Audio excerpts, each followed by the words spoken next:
మన జీవితం నిజం అనిపిస్తున్నమాట. ద్వితీయోపదేశ కాండము 32వ అధ్యాయము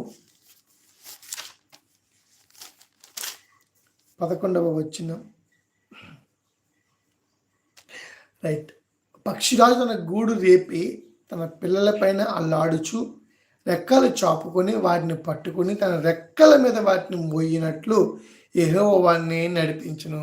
ఎంత ఆయన రెక్కల మీద మనం పెడతాం. నిజంగా ఎంత శ్రేష్టమైన వాక్య భాగము. నిజంగా చాలామంది సేవకులు, గొప్ప గొప్ప సేవకులు దీని గురించి చెప్తూ వివరిస్తూ అంటారు. పక్షిరాజు తన పిల్లల్ని చాలా ఎత్తైన స్థలంలో గూడు కట్టిన తర్వాత రెక్కలు వస్తున్నాయి అన్నటువంటి ఆ స్థితిలో ఆ గూడులోంచి బయటికి గెంటేసి ఆ కొండ శిఖరం పైనుంచి కింద పడుతుంటే నేల మీదకి ల్యాండ్ అవ్వకుండానే అది వచ్చి రెక్కల మీద వేసుకుంటుందంట.